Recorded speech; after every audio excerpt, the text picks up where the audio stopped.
की शुरू होता है जहाँ प्रीवियस एपिसोड में हम देखे थे को के अंदर यहाँ ये जो अनस्टेबिलिटी दिखाई दे रहा था उसके साथ फाइनली ऑपरेशन ख़त्म होता है। पर सर्जरी के बाद चा थोड़ा खुश नहीं था तो को उसे बोलता है कि अब तो सर्जरी ख़त्म हो गया ना, सोच के क्या फ़ायदा, अब सुनजो की केयर अपने दुनिया में लो और मैं अपनी दुनिया में लेता हूँ।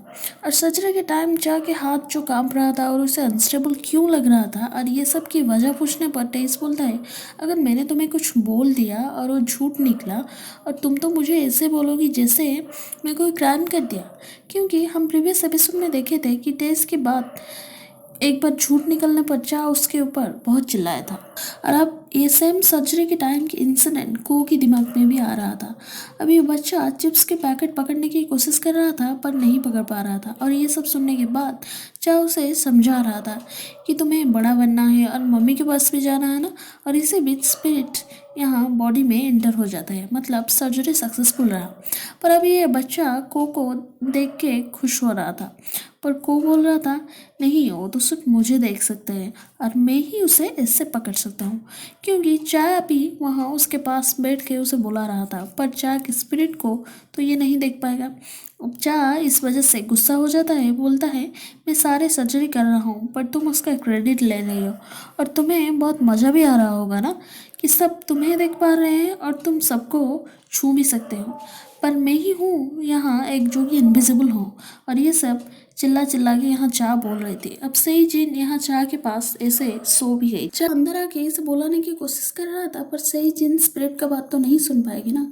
अब चाह इस मैटर को सोच रहा था और बहुत रो रहा था, उसे पकड़ने की कोशिश भी कर रहा था और रो रहा था और ये सब को बाहर से सुन रहा था। अब वो पूछती है कि प्रोफेसर चाह ये सर्जरी किए हैं या तुम, छोड़ो जो भी हुआ हो तुम अच्छे काम किए हो। प्रीवियस एपिसोड में स्योंगजो जब सेंसलेस हो गया था ओ को उसके पास भेजने के लिए ये औरत ही भेजी थी, पर जब वो इसे मैटर पर इसे थैंक यू बोलती है तो इसे कुछ याद नहीं आ रही थी कि कब ये सब बोली थी।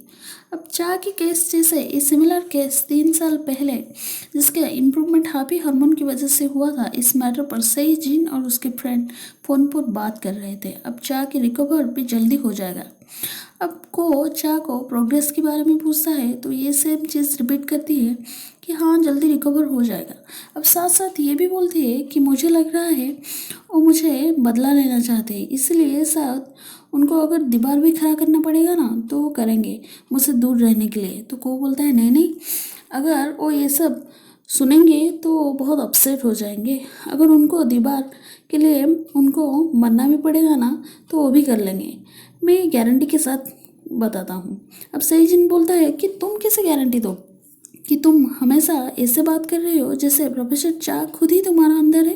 जानती हूँ कार्डियो सर्जरी में बिजी शेड्यूल रहता है पर फिर भी तुम प्रोफेसर का केयर ले रहे हो, ये अच्छी बात है, पर तुम कुछ ज़्यादा केयर ले रहे हो और ये सब का नाम बंद कर दो। अब सही जिन को ये सब जानबूझ के बोली थी क्योंकि ये डॉक्टर इसे बोली थी कि चा और को दोनों के अंदर बहुत सिमिलरिटी है, जैसे कि दोनों की बात और उनके काम ऐसे, अगर उनके ज़्यादा दुख हो रहा होगा और ये सब वो उनको थ्रू बता रहे होंगे, इसीलिए तुम उनसे कुछ टाइम के लिए डिस्टेंस मेंटेन करो। अब CS फंड के लिए हान पैसा देना नहीं चाहता था तो को बोलता है पर इस बार मैं अपना पैसा नहीं दूंगा। CS फंड जो कि चाह बनाया था और वो पैसा देता था जिनके थ्रू जिन पेशेंट का फाइनेंशियल कंडीशन खराब होगा उनका मदद मिलता था। अब से जिनकी भाग और 9th फ्लोर जाते हुए ये दोनों देखते हैं तो जिन का बताया हुआ दीवार क्या हो सकता है, इस टॉपिक पर ये दोनों डिस्कस कर रहे थे। तब स्पिरिट यहाँ के बताता है कि चेयरमैन का बेटा 9th फ्लोर गया है। ये सुनने के बाद को जल्दी से भागता है। अब सही जिन चाय के लिए मिल लेके आई थी कि दोनों मिलके खाना खाएंगे, तब ये भी बोल रही थी कि तुम जल्दी से ठीक हो जाओ, हम जैसे मिलके खाना खाया करते थे ऐसे ही खाएंगे। अब इस टाइम ये यहाँ पहुँच के बोलता है कि तो प्रोफेसर चा ये सब खाना खा रहे हैं पर ये तो पूरा सही हालत पर लग गए, क्या उनको पता है कि 12 साल पहले मैंने उसे ही यूज करके तुमको ब्लैकमेल किया था US जाने के लिए। चाह भी यहाँ ये सब सुन लेता है कि 12 साल पहले जब चाह का पिटाई किया था जिस वजह से सही जिन ये सब देखने के बाद US चली गई थी। अब प्रॉपर्टी के पेपर पर साइन करने के लिए ये बोलने पर सही जिन बोलती है मुझे चेयरमैन की विल के एग्नेस्ट जाने की कोई इच्छा नहीं है, अगर मुझे कुछ मिलेगा तो मैं वो गली के कुत्तों को दे दूंगा पर तुम्हें नहीं, क्योंकि तुम तो कुत्तों से भी बदतर हो। और ये सब सुनने के बाद ही गुस्सा होकर सेजिन से ज़बरदस्ती साइन करवाने की कोशिश कर रहा था। तब यहाँ को पहुँच जाते हैं, उसे रोकने की कोशिश करता है। उस टाइम चाय इसे देख के उसके अंदर उसके यहाँ उसकी धुलाई करती है। अब हान पहुँच के ये सब रोकता है। अब हान इसे बोलता है कि तुम्हें पता है कि चाय की स्पिरिट ही ये सब कर रहा है। तो ये बोलता है तो हम दोनों मिलके ये खेल शुरू किए थे, तो हम मिलके ये सब ख़त्म भी करेंगे। सही जिन यहाँ को का ट्रीटमेंट कर रही थी और ये भी पूछती है कि तुम हमेशा सही टाइम पर कैसे पहुँच जाते हो। अब सही जिन को ये सेम चीज़ भी बोल रही थी जो चा को बोली थी कि डॉक्टर के हाथ सबसे इम्पोर्टेंट चीज़ है, उसका ध्यान रखना चाहिए। जिससे इनसे जिनके भैया के लोग चा के बहुत पिटाई किए थे और सही जिन ये देखने के बाद बहुत रो भी रही थी। चा ये सब देख के याद कर रहा था पुरानी यादों को। अब को बार बार सेजिन के पास जा रहा था। इस चीज़ को लेकर वो थोड़ी जेलस थी कि वो बार बार जा रहा है। अब चा सेजिन को ये भी बोलता है कि तुम मुझे ये सब बिना बताए यूएस क्यों चले गए। अब सेजिन यहाँ चा के पास बोल रही थी कि मैं माफ़ी चाहता हूँ कि तुम्हें बिना बताए ऐसे चली गई, इसलिए तुम मुझे आज भी इतना हेट कर रहे हो ना, पर तुम मुझे याद भी रखे हो। मैं जानती हूँ कि तुम मुझे भूल नहीं सकते हो। अब ये स्वीपिंग लेडी यहाँ आके ऐसे बोलती है कि मैंने सुना वो छोटा बच्चा ठीक हो गया, मैं बहुत खुश हूँ। और ये सुनने के बाद ये सोच रही थी मैं क्या सुन रहा हूँ। उसे एक टॉफ़ी भी देती है। ये सोच रही थी क्या ये दोनों जुड़वा बहनें हैं, क्योंकि ये काल ही तो बोली थी मुझे कि मुझे कुछ मालूम नहीं। और आज ये बात अब टेस ये दोनों को बता रहा था कि ओटी के अंदर वो जो चीज़ इसीलिए हुआ था कि तुम धीरे धीरे रिकवर कर रहे हो, ठीक हो रहे हो। इसीलिए जब तुम्हारा स्पिरिट इसका अंदर हो रहा होता है, मतलब इसके अंदर बॉडी के अंदर घुसता है, तब ये वीक हो जाता है। मतलब ये फुल्ली खुद का एक्टिविटीज़ एक्सप्रेस नहीं कर पाता है क्योंकि तुम रिकवर हो रहे हो इसीलिए। और ये सब सुनने के बाद यहाँ को कैसे कोमा पेशेंट को रिकवर जल्दी होता है इस बारे में ज़्यादा रिसर्च करना शुरू कर देता है। अब को कॉफ़ी खरीद रहा था तब ये लोग यहाँ पहुँच जाते हैं और अपने लिए एक एक कॉफ़ी की जिक्र भी करते हैं। एक कॉफ़ी चाय के लिए भी लेके आते हैं क्योंकि को बोला था देने के लिए। इस टाइम वो मीन जो कि सडनली गायब हो जाता है कि दूसरी तरफ उसकी सेंस भी आ जाता है, मतलब स्पिरिट बॉडी के अंदर इंटर हो गया।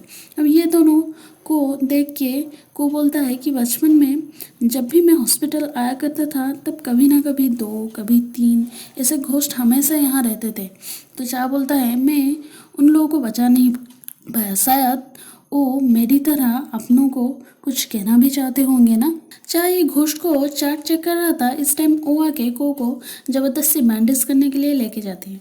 अब ये दोनों को साथ इसे देख के सही जिन दूर से सोच रही थी और मुस्कुरा रही थी। अब सडनली इसके हार्ट रेट कुछ अनस्टेबल होता है और एक रेड स्ट्रेट लाइन जैसा मार्क स्प्रेड करना शुरू हो जाता है।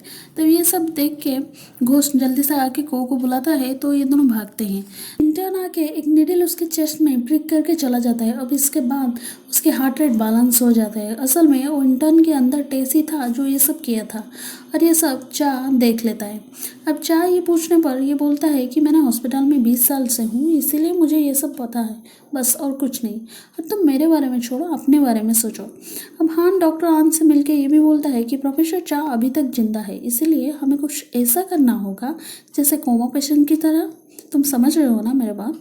अब को सेजिन को ये बोल देता है कि मैं जो कुछ उल्टी सीधी बिहेवियर किया था तब प्रोफेसर मेरे अंदर थे, वो मैं नहीं था।